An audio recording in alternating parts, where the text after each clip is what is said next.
ಶ್ರೀರಾಮುಲು ಕಾಂಗ್ರೆಸ್ ಪಕ್ಷಕ್ಕೆ ಸೇರ್ಪಡೆ ಆಗ್ತಾರೆ ಎಂಬ ವಿಚಾರಕ್ಕೆ ಸಂಬಂಧಪಟ್ಟಂತೆ ಸಚಿವ ಸತೀಶ್ ಜಾರಕಿಹೊಳಿ ಅವರು ಪ್ರತಿಕ್ರಿಯೆ ಕೊಟ್ಟಿದ್ದಾರೆ.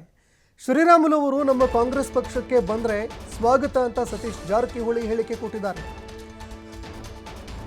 ಇನ್ನು ನಾನು ಬೆಳಗಾವಿ ರಾಜಕಾರಣದಲ್ಲಿ ಇದ್ದೀನಿ. ಶ್ರೀರಾಮುಲು ಅವರು ಬಳ್ಳಾರಿ ರಾಜಕಾರಣದಲ್ಲಿ ಇದ್ದಾರೆ. ಅವರು ಬಳ್ಳಾರಿಯಲ್ಲಿ ರಾಜಕಾರಣ ಮಾಡ್ತಾ ಇದ್ದಾರೆ, ನಾನು ಬೆಳಗಾವಿಯಲ್ಲಿ ರಾಜಕಾರಣ ಮಾಡ್ತಾ ಇದ್ದೀನಿ. ನಮಗೂ ಅವರಿಗೂ ಏನು ಸಂಬಂಧ ಅಂತ ಸತೀಶ್ ಜಾರಕಿಹೊಳಿ ಹೇಳಿಕೆ ಕೊಟ್ಟಿದ್ದಾರೆ.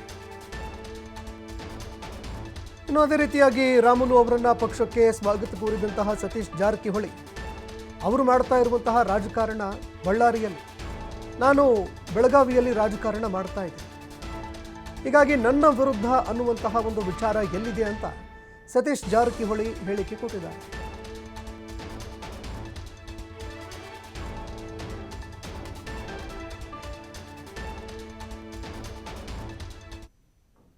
ಅದು ಈಗ ಯಾರ ನಮ್ಮ ವಿರುದ್ಧ ಯಾರ ತರಬೇಕಾದ್ರೆ ಅದನ್ನು ಆಟೋಮೆಟಿಕ್ ಆಗಿ ಹಂಗೆ ವ್ಯಾಖ್ಯಾನ ಬಂದೇ ಬರ್ತೀವಿ. ನಮ್ಮ ವಿರುದ್ಧ ಅಂತ ಬರೋಲ್ಲ, ಅದಕ್ಕೆ ನಮ್ಮ ವಿರುದ್ಧ ಯಾಕೆ ಬರ್ತಾರೆ ಅವರು?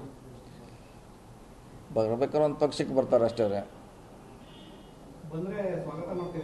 ಹೇಳೋಲ್ಲ, ಈಗಾಗಲೇ ಸ್ವಾಗತ ಯಾರೇ ನಮ್ಮ ಪಕ್ಷದ ಐಡಿಯಾಲಜಿ ಒಪ್ಪಿ ಬಂದರೆ ಎಲ್ಲರಿಗೂ ಸ್ವಾಗತ ಅಂತ ಹೇಳಿದ್ವಿ. ಹಿಂದೂ ಹೇಳಿದ್ದೀವಿ ಸುಮಾರು ವರ್ಷಗಳ ಹಿಂದೆ, ಈಗೂ ಹೇಳ್ತೀವಿ.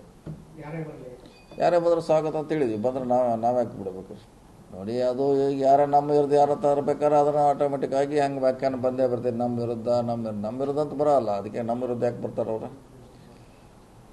ಬರ್ಬೇಕಾದ್ರೆ ಒಂದು ಪಕ್ಷಕ್ಕೆ ಬರ್ತಾರೆ ಅಷ್ಟೇ. ಹೇಳೋಲ್ಲ, ಈಗಾಗಲೇ ಸ್ವಾಗತ ಯಾರೇ ನಮ್ಮ ಪಕ್ಷದ ಐಡಿಯಾಲಜಿ ಒಪ್ಪಿ ಬಂದರೆ ಎಲ್ಲರಿಗೂ ಸ್ವಾಗತ ಅಂತ ಹೇಳಿದ್ವಿ. ಹಿಂದೂ ಹೇಳಿದ್ದೀವಿ ಸುಮಾರು ವರ್ಷಗಳ ಹಿಂದೆ, ಈಗೂ ಹೇಳ್ತೀವಿ.